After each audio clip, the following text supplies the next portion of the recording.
Assalamualaikum warahmatullahi wabarakatuh. Waalaikumsalam. Alhamdulillahirabbil alamin. Shalatu wassalamu ala Rasulillah wa ala alihi wa sahbihi wa man wala wa man tabi'ahum bi ihsanin ila yaumiddin. Amma ba'du. Alhamdulillah, para pemirsa yang menyaksikan acara konsultasi seputar agama, kita berjumpa kembali pada episode hari ini, hari Kamis, tanggal 9 Sya'ban 1440 Hijriah atau yang bertepatan dengan 2 April 2020. Dan alhamdulillah pada kesempatan kali ini kita sudah ditemani oleh Ustadz kita, guru kita, yaitu Ustadz Amin Nurbait. Assalamualaikum Ustadz. Waalaikumsalam warahmatullahi. Bagaimana kabarnya Ustadz? Alhamdulillah. Tetap sehat ya Ustadz ya? Alhamdulillah. Tetap semangat untuk berdakwah ya Ustadz ya? Semoga Allah juga menjaga kaum muslimin yang lain. Amin, amin. Ya, baiklah. Para pendengar yang budiman, dimanapun Anda berada yang menyaksikan acara kita pada hari ini, yaitu acara konsultasi seputar agama, bisa melayangkan pertanyaan melalui kolom komentar di fanpage Amin Nurbait ataupun melalui channel YouTube beliau, yaitu Amin Nurbait. Dan para pemirsa yang menyaksikan secara live juga bisa melayangkan pertanyaan ke nomor yang sudah kami informasikan di running text yang berada di tayangan pada sore hari ini. Baiklah. Melalui WA atau telepon langsung? Melalui WA Ustaz. WA ya? Melalui WA. Hanya bisa melalui Iya. Melalui WA di nomor yang sudah kami informasikan melalui running text. Jadi ada 3 jalur untuk mengirim pertanyaan. Bisa melalui komentar di kolom fanpage. Komentar di fanpage atau kolom komentar di channel YouTube atau melalui pesan WA, pesan WhatsApp di nomor yang sudah kami informasikan di running text pada kesempatan kali ini. Baik Ustadz, sore hari ini cuaca agak mendung nih Ustadz. Jogja alhamdulillah pagi terang, mulai siang agak mendung. Kalau saya lagi lockdown ini, cuaca seperti ini enaknya kayaknya buat tidur-tiduran nih. Kalau Ustadz Ami, apa kesibukannya nih Ustaz selama beraktivitas di rumah? Ya, alhamdulillah wassalatu wassalamu ala Rasulillah. Jadi ketika kesempatan di rumah itu sebenarnya anugerah bagi mereka yang punya kegiatan bermanfaat yang banyak ya. Masya Allah. Terutama mereka yang punya target hafalan Al-Quran atau mereka yang punya target membaca kitab-kitab ulama, atau termasuk mereka yang punya target tulisan. Dan alhamdulillah Allah Subhanahu wa taala memberikan kemudahan bagi saya dengan adanya lockdown seperti ini, ya bisa punya banyak waktu luang dengan laptop. Dan alhamdulillah ada 3 buku yang saya tulis selama rentang lockdown ini. Salah satunya cukup tebal, yang sebenarnya itu sudah saya mulai waktu lama, cuman alhamdulillah sudah bisa saya selesaikan di kesempatan lockdown.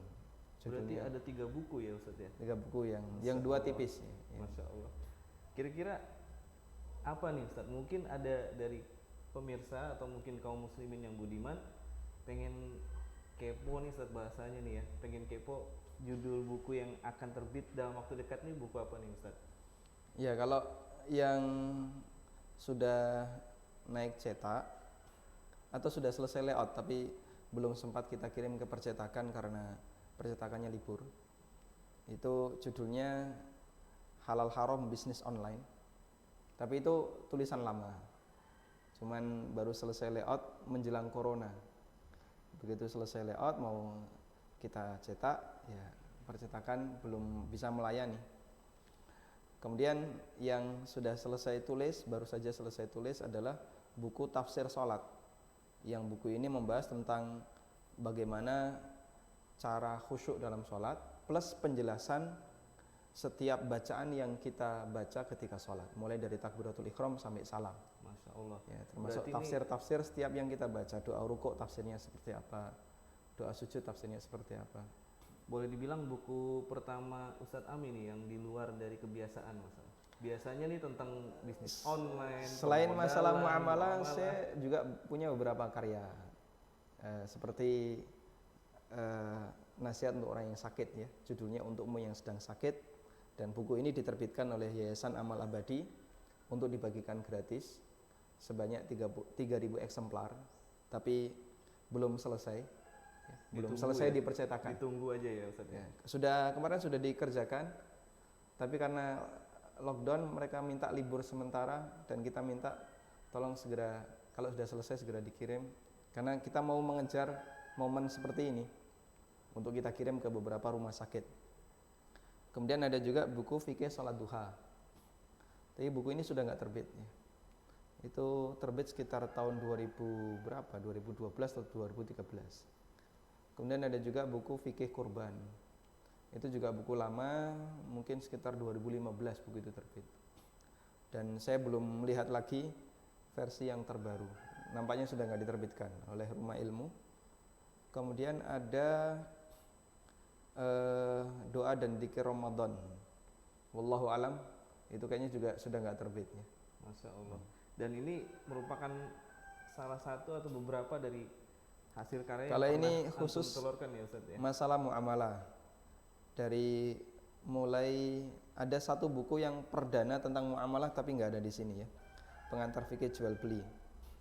Yang berikutnya adalah buku Ada Apa Dengan Riba, yang ini ya, paling bawah ini alhamdulillah bestseller. Ada apa dengan riba ya? Sudah keluar kurang lebih 15.000 eksemplar. Masya Allah.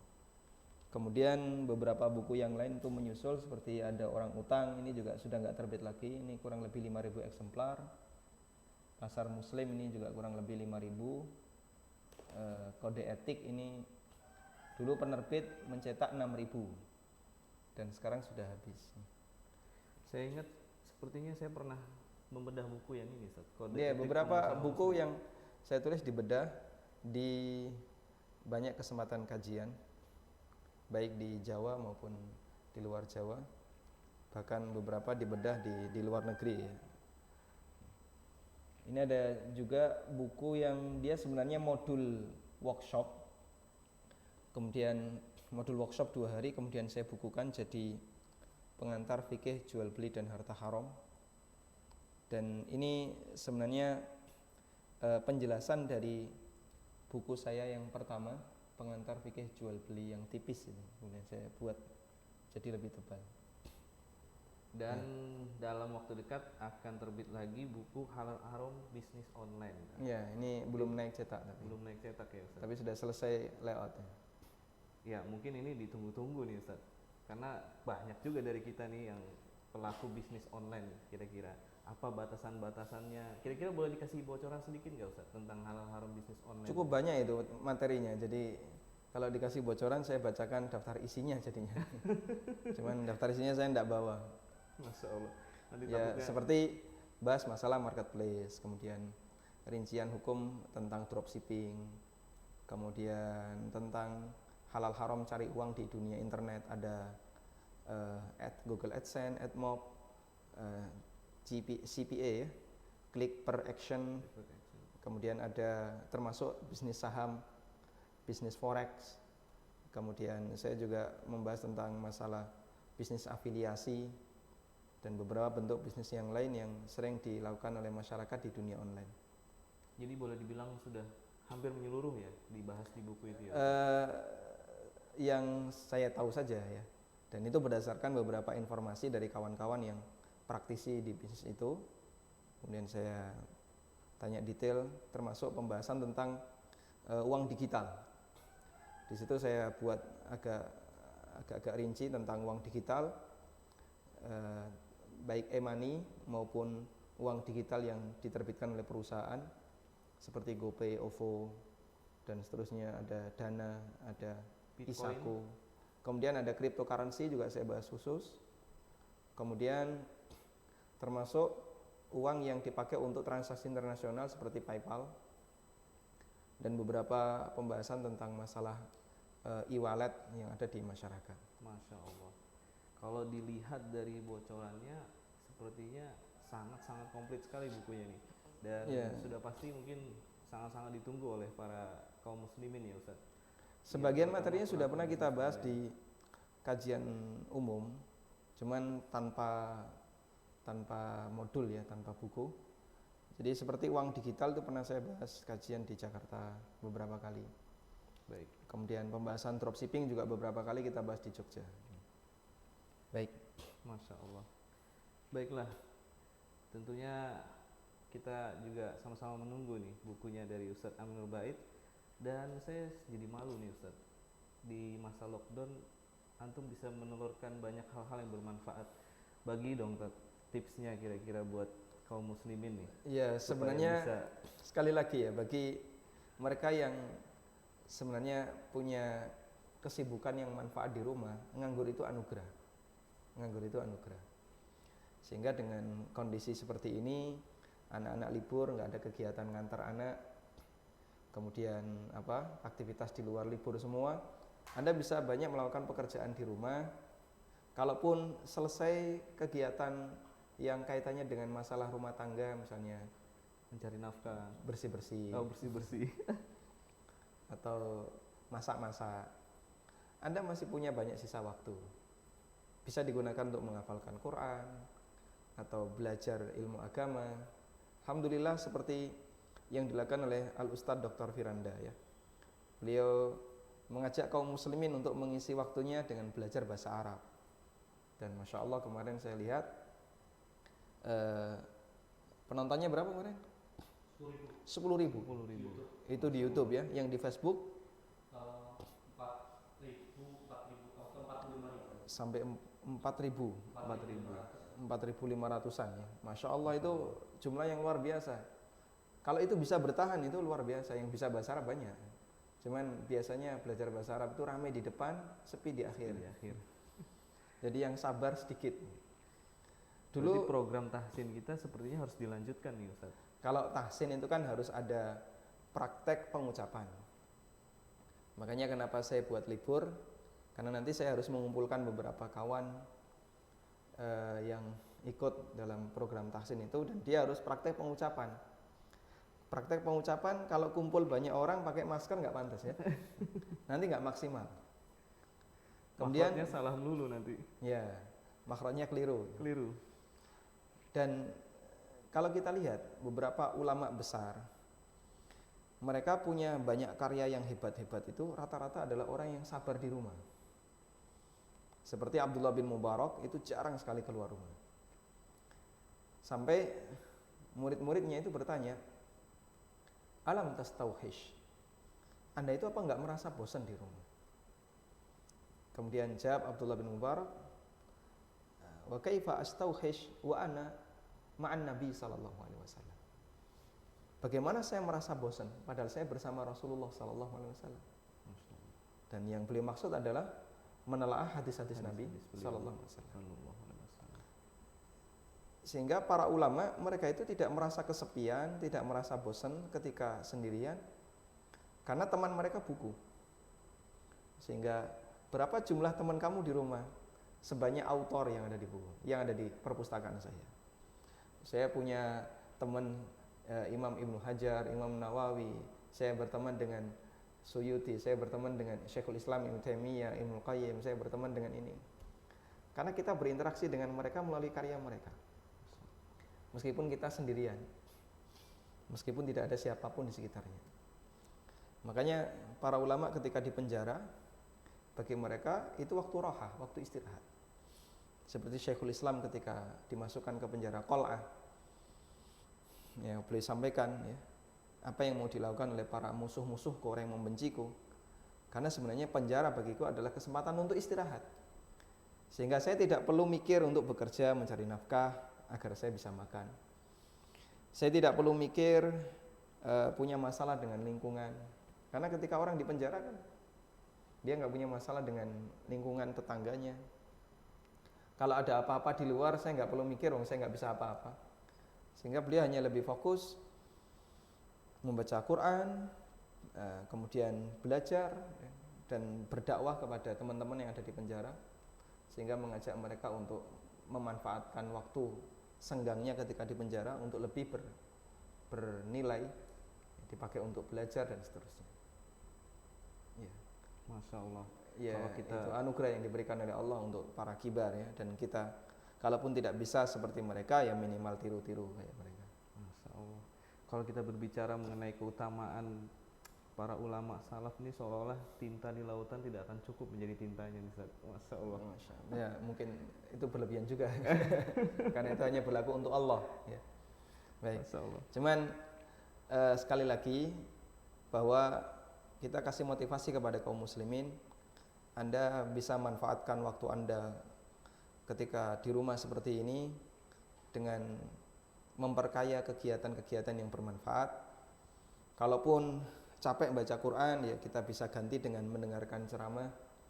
Capek dengerin ceramah, Anda bisa baca buku ya. Baca buku ngantuk, nah itu biasanya cuma 5 menit biasanya kuatnya ya nggak biasa ya. Biasa, 10 menit nanti bertambah terus. Anda biasakan untuk bersabar. Mungkin tahap awal ketika baca buku 5 menit ngantuk, tahap berikutnya 10 menit ngantuk, tahap berikutnya sekian menit ngantuk. Lama-lama kalau kita terus bertahan, nanti akan semakin panjang waktunya. Nah, di saat Anda bisa semakin panjang, saya minta sediakan 1 buku kecil sebagai untuk catatan ya. Nanti ketika Anda baca buku itu ketemu bagian yang menarik, Anda dapat faedah atau pelajaran yang penting di situ, Anda kasih catatan kecil jadikan bookmark, kemudian pindahkan ke catatan kecil Anda. Nanti lama-lama dari buku-buku yang Anda miliki dengan banyak dibaca, insya Allah Anda bisa menguasai buku itu dengan baik. Baiklah Ustadz, sepertinya saya besok harus mulai membuka-buka lagi buku antum ini. Oh silakan. Insya Allah. Baik. Dan semoga tadi faedah yang sudah disampaikan ya, tips lah kalau kita boleh bilang tips ya ini Ustadz. Tips yang disampaikan oleh Ustadz Amin Nurbait bisa bermanfaat bagi kita semua nih, khususnya saya yang berada di depan ini. Baik Ustadz, kita akan membacakan pertanyaan dari kaum muslimin, dan kami juga mengingatkan bagi Anda yang ingin melayangkan pertanyaan bisa melalui kolom komentar di fanpage Amin Nurbait ataupun melalui channel YouTube beliau yaitu Amin Nurbait, dan juga bisa melalui pesan WhatsApp di nomor yang sudah diinformasikan di running text yang ada di video beliau. Baiklah Ustadz, pertanyaan pertama dari Dani Trisongko di Cilacap. Beliau bertanya, apakah wabah corona ini merupakan cara dari Allah untuk memerangi riba? Dari pengamatan setelah wabah corona, indeks ekonomi global jadi merosot drastis. Ekonomi dunia saat ini kan tidak lepas dari praktik riba. Bagaimana tanggapan antum Ustaz? Nah, wallahu taala alam. Kalau masalah mengkaitkan antara satu kejadian dengan kejadian yang lain, kita tidak bisa memastikan. Namun para ulama menyampaikan bisa jadi itu bagian dari hikmah. Sehingga tolong Anda bedakan antara mengkaitkan satu kejadian dengan kejadian yang kedua, dengan mengambil hikmah dari sebuah kejadian. Kalau mengkaitkan antara satu kejadian dengan kejadian berikutnya, ini yang saya tahu para ulama tidak memberikan pembahasan yang kayak gini ya. Misalnya dengan adanya wabah corona, nampaknya ini ada hubungannya dengan meletusnya Merapi misalnya. Itu tidak ada hubungannya, dan itu pekerjaan dukun yang kayak gini. Dan termasuk juga yang sering dilakukan oleh mereka yang suka membahas masalah hari akhir. Misalnya ada Ustadz akhir zaman yang dia bahas, oh sekarang ada corona, nanti dikait-kaitkan. Kemudian ada kejadian apa lagi, nanti dikait-kaitkan.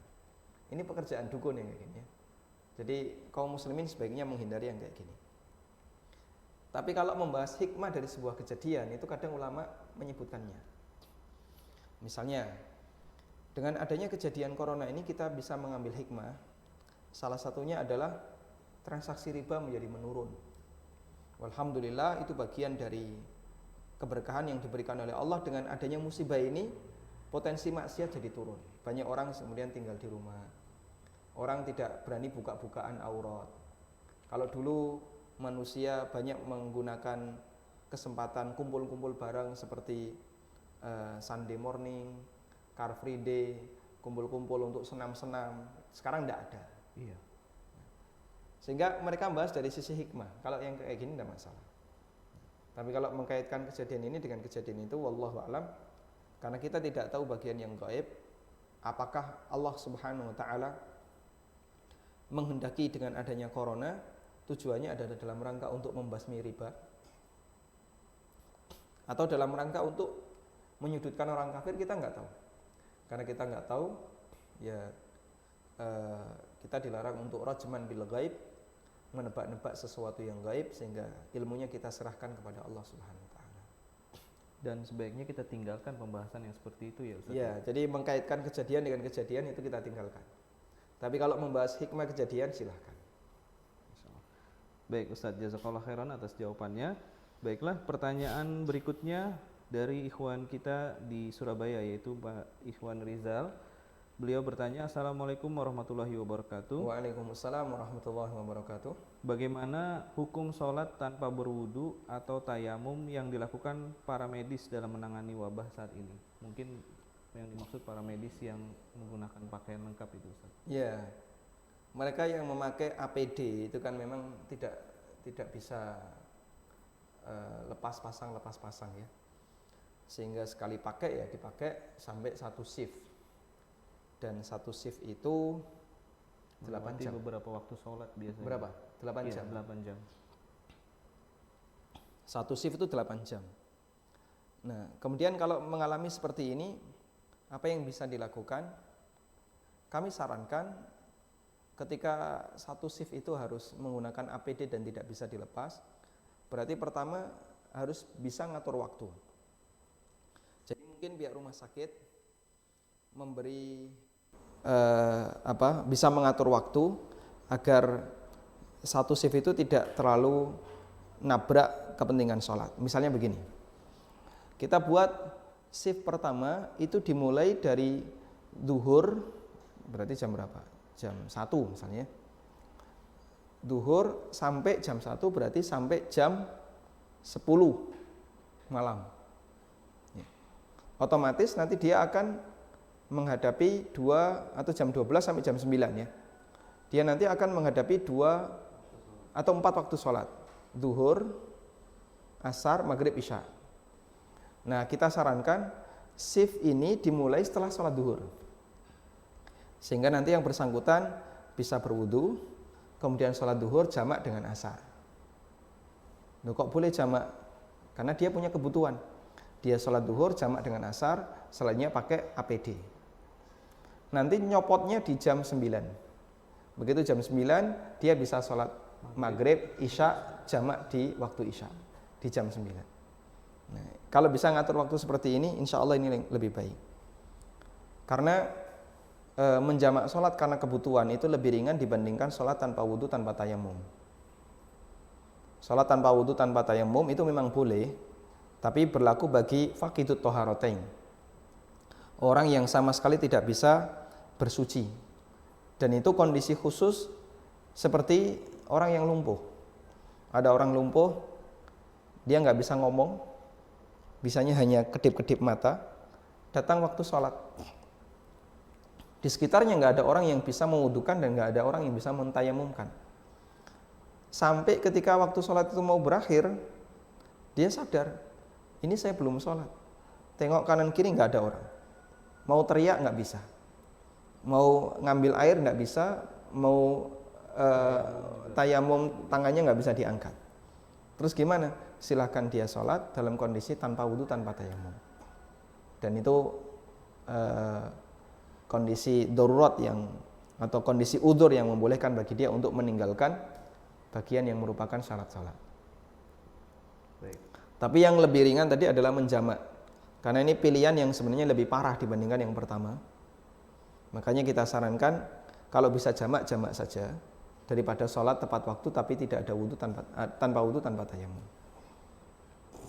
Baik, diupayakan tetap berwudu dengan cara menjamak sholat itu saja. Jadi bersucinya sempurna, kemudian dijamak, bisa jamak takdim atau jamak takhir. Makanya dikondisikan ya, ketika pergantian shift itu disesuaikan dengan jadwal dan waktu sholat.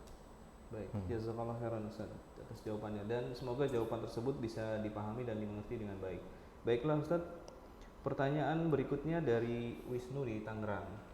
Assalamualaikum Ustadz. Waalaikumsalam warahmatullahi. Menyikapi himbauan ulil amri untuk sholat di rumah, boleh tidak ketika kita sholat berjamaah di rumah kita menunda iqomat lebih lama, sehingga waktu mustajab untuk berdoa juga lebih lama, meskipun terkadang terdengar suara dari masjid yang masih menyelenggarakan sholat sudah mengumandangkan iqomah.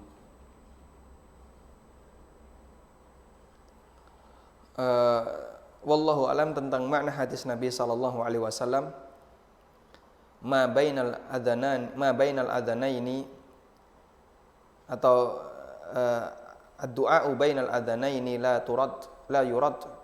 Doa antara adzan dan iqamah itu tidak ditolak.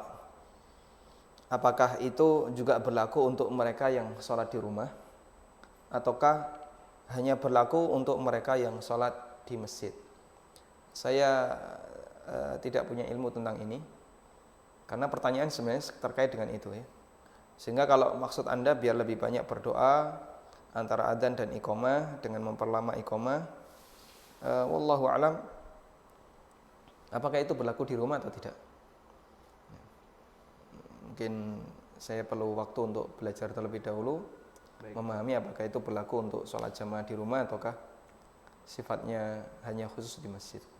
Baik, demikian jazakallahu khairan Ustaz atas tanggapannya, dan kami juga mengingatkan bagi para pemirsa dan pendengar yang menyaksikan acara kita pada sore hari ini bisa melayangkan pertanyaan melalui kolom komentar di fanpage Ustadz Amin Nur Bait ataupun melalui channel YouTube beliau yaitu Amin Nur Bait. Dan bagi para pendengar atau pemirsa yang ingin melayangkan pertanyaan melalui pesan WhatsApp bisa melayangkan pertanyaan ke nomor 0852 4952 4220. Saya ulangi, bisa melayangkan pesan WhatsApp ke nomor 0852 4952 4220. Baiklah Ustadz, kita ke pertanyaan berikutnya. Dari saudara kita Aziz di Jakarta. Assalamualaikum Ustadz. Waalaikumsalam warahmatullahi. Bagaimana hukumnya mendapatkan beasiswa dari pemerintah yang sumber dananya dari pajak dan dana abdi negara? Dana abdi negara. Dana abdi negara. Abadi atau abdi? Dana abadi negara. Mohon maaf. Nah, dana abadi negara. Baik. Selama cara Anda dalam mendapatkannya itu memenuhi kriteria yang ditetapkan oleh pemerintah, insya Allah Anda berhak untuk memilikinya. Sementara masalah sumber pemerintah itu dapat dana dari mana itu bukan tanggung jawab Anda ya. Sehingga apakah dari bea cukai, kemudian dari apalagi cukai rokok atau tempat-tempat hiburan yang haram, termasuk dari pajak secara umum, kemudian juga dari menjual benda-benda yang haram misalnya, lalu itu masuk dalam dana abadi negara atau baitul mal, sebenarnya Anda tidak bertanggung jawab mengenai sumber itu. Yang penting Anda mendapatkannya dengan cara yang mubah. Anda mendapatkannya dengan cara yang mubah. Dan sesuai dengan kriteria. Misalnya, beasiswa ini diperuntukkan untuk mereka yang tidak mampu. Dan Anda tidak mampu, silakan. Tapi kalau Anda mampu, jangan menyogok Pak RT untuk membuat surat keterangan tidak mampu. Surat keterangan miskin. Biar dapat beasiswa. Kalau ini pelanggaran. Sehingga Anda sampaikan sesuai dengan kondisi real. Wallahu a'lam. Baik, demikian jazakallahu khairan Ustaz atas jawabannya, dan semoga jawaban tersebut bisa dipahami dan dimengerti dengan baik. Baiklah Ustaz, pertanyaan berikutnya dari Fuadi Seto di Sragen, Jawa Tengah. Assalamualaikum Ustaz, bagaimana hukum bekerja sebagai driver taksi online? Kadang saya angkut perempuan sendirian. Kadang saya angkut penumpang perempuan sendirian. Jazakallahu khairan Ustaz. Jam berapa itu angkut perempuan sendirian? Jam 1 malam atau? Baik. Kalau kondisi yang terjadi ketika lelaki dan perempuan berduaan di jalan, apakah itu bisa disebut berkholwat ataukah tidak? Jadi kalau Anda bersentuhan kan tidak ya, Anda tidak bersentuhan, Anda tidak misalnya terjadi kontak fisik, karena ketika Anda menerima customer itu berada di belakang, Anda sebagai driver di depan. Terus apakah ini termasuk dalam kategori berkholwat? Jawabannya, definisi kholwat itu ketika dia berada di kesepian. Dan termasuk kesepian adalah pada waktu dia ditutupi dengan tabir. Makanya kalau kaca kendaraan Anda itu Gelap. tidak transparan, gelap, berarti Anda berada di tempat yang tertutup oleh tabir itu ya. bersamaan dengan seorang wanita yang bukan mahram. Terus gimana ini? Ya, berarti solusinya Anda harus buka kaca itu sehingga kelihatan dari luar. Nah, di saat itulah Anda tidak bisa atau Anda tidak memenuhi standar berkholwat. Tapi kalau tetap tertutup tidak boleh. Berarti ini berkholwat. Makanya kita sarankan kalau menerima customer seorang wanita, otomatis Anda berduaan di dalam mobil, minta izin kepada customer, saya mau buka kaca. Sampaikan ke customer, Ibu, saya mau buka kaca karena aturannya seperti ini. Tapi kalau customer minta, ya pokoknya harus tutup karena saya mau AC-nan. Ya, konsekuensi yang paling minimal adalah AC belakang tetap dinyalakan, kaca belakang ditutup, tapi kaca depan dibuka. Atau Anda kasih tabir. Ya. Dikasih tabir yang membatasi antara soft depan dengan soft belakang. Baik Ustadz, jazakallah khairan atas jawabannya. Semoga jawaban tersebut bisa dimengerti dan dipahami dengan baik. Baik para pendengar dan pemirsa, kami kembali mengingatkan bagi Anda yang ingin melayangkan pertanyaan bisa melalui kolom komentar di fanpage Amin Nur Bait atau melalui kolom komentar di channel YouTube beliau, yaitu channel YouTube Amin Nur Bait. Dan bagi yang ingin melayangkan pesan WhatsApp bisa melalui nomor 0852 4952 4220. Baiklah Ustadz, pertanyaan berikutnya dari Sami Labib Nayu di Magelang. Bismillah, Ustadz, kapan wanita menyusui boleh mengambil rukhsah untuk tidak puasa? Apakah boleh langsung mengambil rukhsah tanpa ada indikasi kuat atau enggak kuat? Baik, kapan wanita menyusui boleh mengambil rukhsah? Jika dia khawatir terhadap dirinya atau terhadap bayinya. Bisa jadi ada seorang ibu yang dia kuat untuk berpuasa sambil menyusui. Karena mungkin dia berlemak, ya. Sehingga meskipun menyusui, dia masih sanggup berpuasa. Tapi kualitas ASINya jadi turun. Dan itu mempengaruhi kesehatan bayinya. Akhirnya dia tetap tidak puasa karena khawatir terhadap bayinya. Nah, para ulama mengatakan ada 3 pendapat dalam masalah ini ya. Tentang wanita yang tidak puasa karena rukhsah menyusui atau hamil. Ada yang mengatakan nanti wajib qadha, ada yang mengatakan wajib fidyah, dan ada yang mengatakan wajib qadha dan fidyah. Dan pendapat yang lebih kuat dalam masalah ini adalah qadha saja. Sehingga kalau Anda yakin dengan menyusui itu nanti mengkhawatirkan pada dirinya atau bagi ibu dan atau bagi anak, lalu dia tidak puasa, insya Allah ini uzur yang syar'i yang membolehkan dia tidak puasa. Namun nanti dia wajib untuk mengqadha di kesempatan yang lain. Berarti yang terbaik adalah bisa mengambil kesempatan untuk qadha. Jadi perlu diprediksi dulu kira-kira kalau puasa itu berbahaya nggak bagi dirinya. Oh, dirinya aman, bahkan senang dia karena dia bisa berpuasa bareng yang lain. Atau mungkin ada tujuan misalnya biar berat badannya turun, mengurangi lemak. Cuman ini resiko bagi anaknya, akhirnya dia berpuasa atau dia tidak berpuasa. Itu termasuk udzur, namun nanti dia harus qadha. Baik, jazakallah khairan Ustaz atas jawabannya. Semoga jawaban tersebut bisa dipahami dan dimengerti dengan baik oleh Ibu Sami Labib di Magelang. Pertanyaan berikutnya nih Ustaz, dari Aditya Pratama dari Tanah Abang. Ustaz, ana seorang karyawan toko, tapi untuk kondisi saat ini diliburkan. Ya.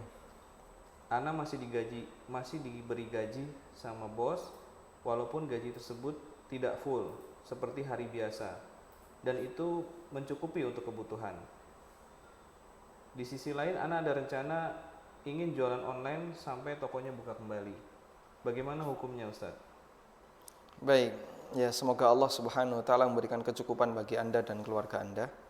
Atau saya tambahkan lagi untuk kasus ibu menyusui tadi ya. Jadi untuk mengukur kira-kira apakah itu ada potensi bahaya bagi anak atau tidak, itu kan tergantung usia bayi. Untuk bayi yang ASI eksklusif di bawah 6 bulan, nutrisi dia hanya ASI saja, mungkin cukup beresiko jika sang ibu berpuasa. Tapi untuk bayi yang sudah tidak ASI eksklusif, dia ada suplemen tambahan, misalnya dikasih lontong, ya, Makanan bayi, bubur tongseng, bayi, gitu, Masya Allah. Sehingga tambahannya bisa digantikan atau bisa menggantikan ASI, maka mungkin bisa dicoba ya. 1 hari puasa, kira-kira ngefek nggak bagi bayinya? Ya mungkin dia di kondisi tertentu nggak nyaman, kok ASI-nya berubah kualitasnya.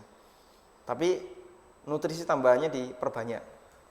Dan jika bayinya tetap bisa bertahan dengan baik, maka nanti silahkan lanjutkan berpuasa. Tapi ada loh Ustaz, perempuan atau istri baru punya bayi, hamil lagi Ustaz. Baru punya bayi, 6 bulan, hamil lagi. Berarti nggak puasa. Nggak puasa lagi. Ya, nanti kodoknya tertunda sekian tahun. Ya. Sebisanya ya. Kemudian terkait tadi karyawan yang digaji padahal dia tidak bekerja.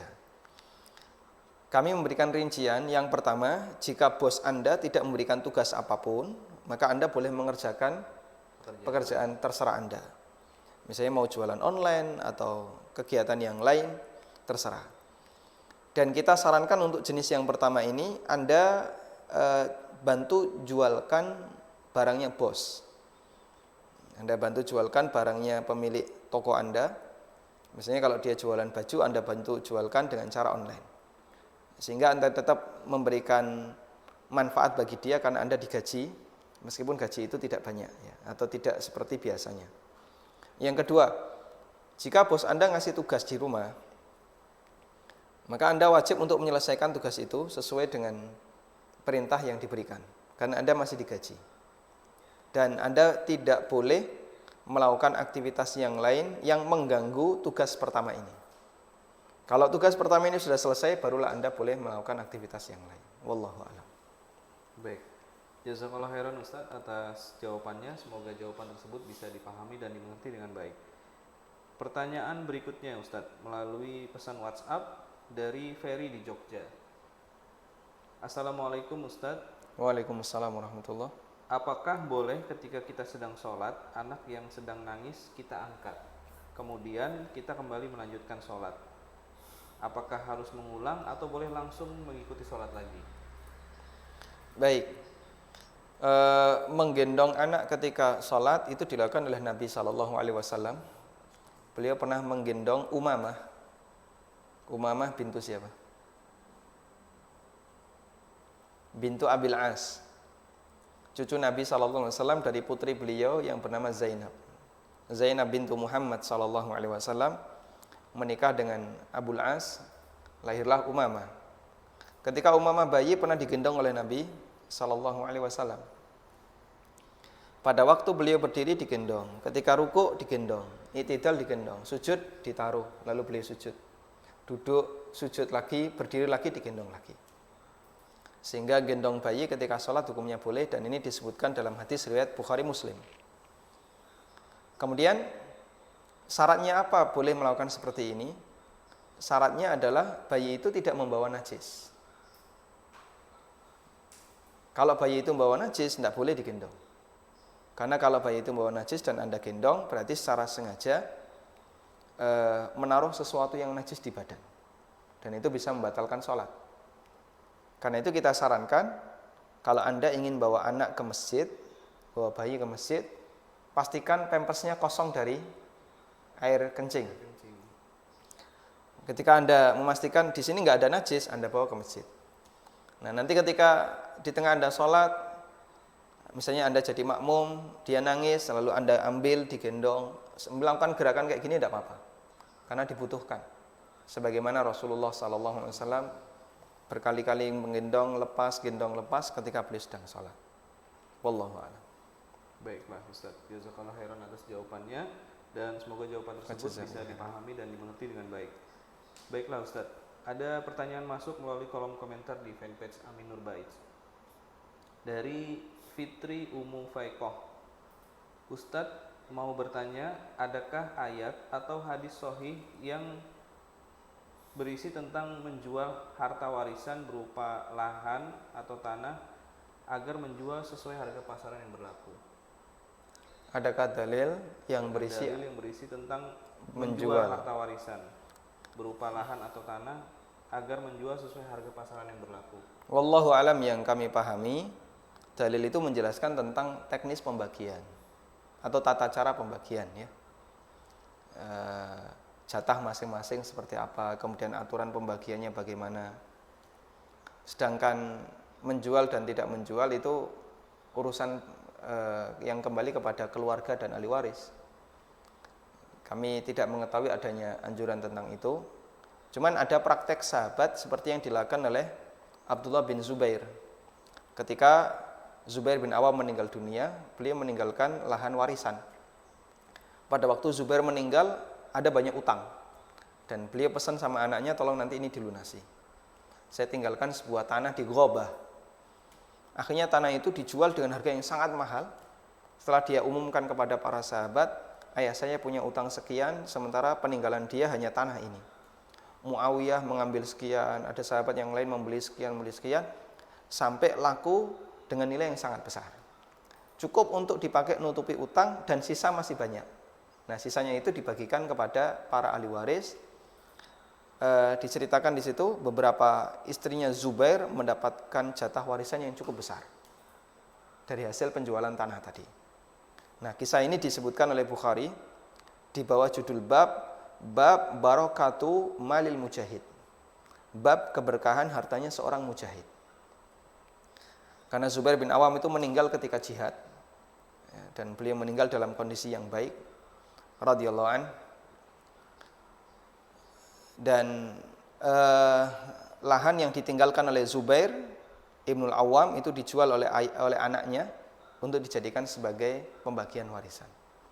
Tapi itu sifatnya bukan dalil yang berisi anjuran.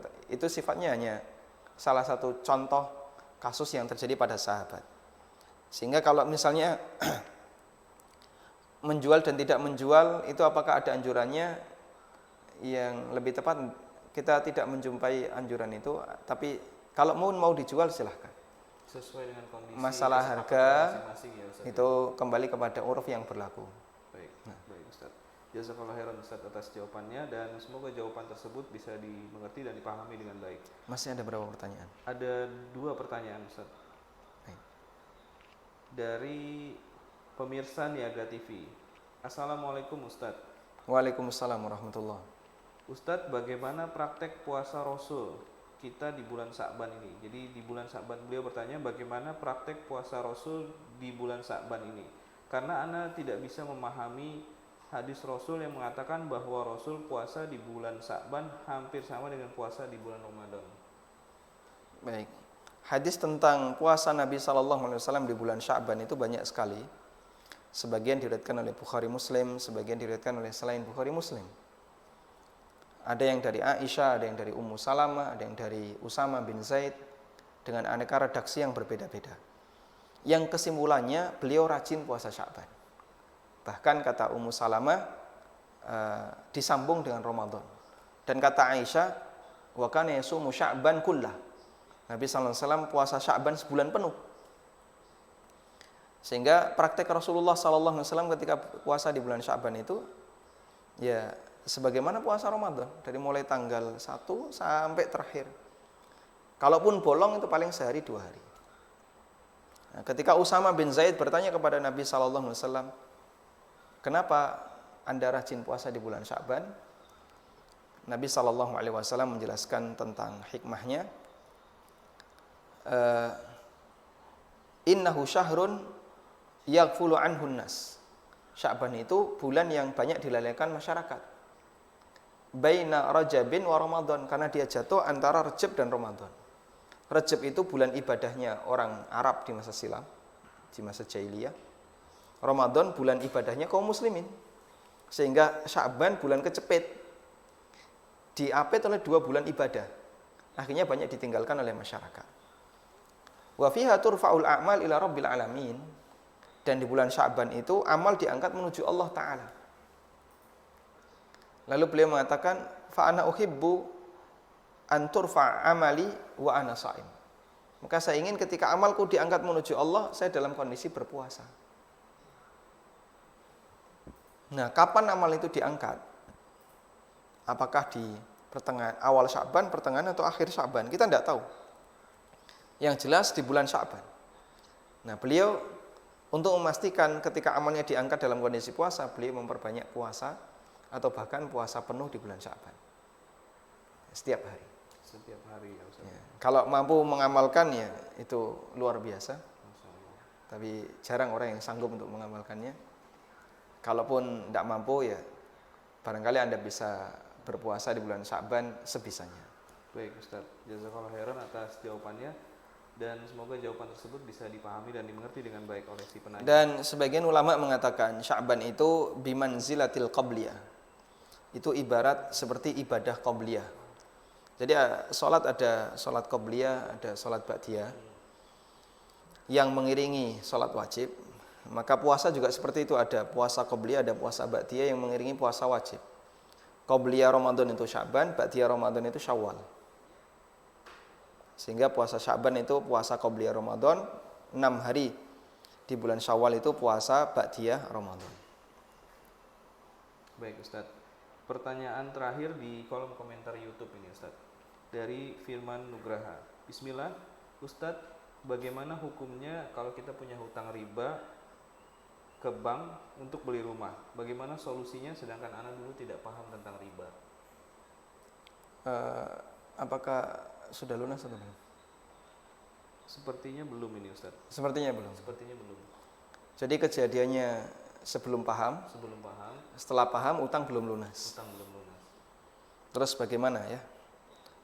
Pembahasan itu saya bahas detail di buku ini. Ada apa dengan riba?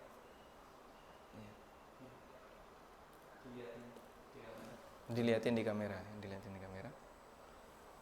Di buku ada apa dengan riba itu, tapi buku ini sudah wallahu alam apakah mau terbit lagi atau tidak. Mungkin bisa kita berikan hadiah ini Ustaz buat si penanya. Wah, silahkan. Tapi ini tinggal satu. Tinggal satu ya. Ini arsip yang dimiliki oleh penerbit. Nanti mungkin akan dicari oleh tim nih Ustaz. Siapa tahu mungkin masih ada ya. Wallahu alam. Wallahu alam. Insyaallah. Ya mungkin Anda bisa cari di internet. Tapi kesimpulannya rumah itu statusnya halal. Silakan Anda miliki. Karena rumah itu didapatkan dari hasil transaksi jual beli dengan developer. Sementara kewajiban Anda adalah melunasi utang Anda ke bank. Idealnya agar Anda tidak termasuk dalam kategori orang yang memberi makan riba, berarti perjuangan Anda adalah menawar ke bank agar tidak membayar bunganya. Ya, misalnya nilai pokok pinjaman yang diberikan oleh bank senilai 300 juta. Dan Anda wajib untuk mengangsur sampai 500 juta, sehingga bunganya 200 juta dalam tempo 5 tahun misalnya. Atau dalam tempo 10 tahun. Biasanya KPR berapa tahun? Minimal ada yang 5, 10, 15 sampai 25 maksimal. Masya Allah. Misalnya KPR dalam tempo 10 tahun. Dari 300 juta pokoknya Anda harus membayar 500 juta. Dalam tempo 10 tahun. Terus gimana? Ya, Anda minta ke bank, menawar ke bank gimana agar Anda dihilangkan bunganya sehingga bayar pokoknya saja. Meskipun ini sangat susah dan hampir mustahil, kecuali kalau Anda bisa mendatangkan dana yang cukup banyak untuk menutupi pokoknya seketika. Nah, coba ditawar sebisanya, barangkali nanti ada potongan, namun dengan ketentuan upayakan sebisa mungkin minta Meminimalisir bunganya, minta dipotong bunganya. Nah, Baik. Baik Ustaz, rupanya Alhamdulillah. pertanyaan tersebut adalah pertanyaan terakhir. Baik, semoga apa yang kita bahas di kesempatan kali ini bermanfaat. Dan sekali lagi kami sarankan jika Anda merasa mendapatkan manfaat dari acara ini, silakan Anda bagikan ke teman-teman Anda yang lain. Semoga manfaatnya lebih luas sehingga Anda turut mendapatkan pahala dengan membagikan sesuatu yang ada bermanfaat ya. Nabi SAW bersabda, "Ad-dalu 'alal khair kafa'ilihi." Orang yang menunjukkan kebaikan maka dia seperti orang yang mengerjakannya, mendapatkan pahala sebagaimana orang yang mengerjakannya. Semoga apa yang kita pelajari ini diberkahi oleh Allah Ta'ala. Wassallallahu ala nabiyyina Muhammadin wa ala alihi wa sahbihi wasallam. Wa akhiru da'wana anilhamdulillahi rabbil alamin. Wassalamualaikum warahmatullahi wabarakatuh. Waalaikumsalam. Baik para pendengar dan pemirsa yang menyaksikan acara pada kesempatan kali ini, demikianlah akhir dari perjumpaan kita, yaitu konsultasi seputar agama di episode yang ke-10. Dan bagi Anda yang ingin bertanya, mungkin bisa melayangkan pertanyaan di kolom komentar di fanpage Aminur Baiz ataupun melalui channel YouTube beliau, channel YouTube Aminur Baiz. Dan insya Allah pertanyaan yang masuk akan kita bacakan di episode yang selanjutnya. Baik, demikianlah perjumpaan kita pada kesempatan kali ini. Kita tutup dengan doa kafaratul majlis. Subhanakallah wa bihamdik, asyhadu an la ilaha illa anta, astaghfiruka wa atubu ilaik. Assalamualaikum warahmatullahi wabarakatuh. Waalaikumsalam warahmatullahi wabarakatuh.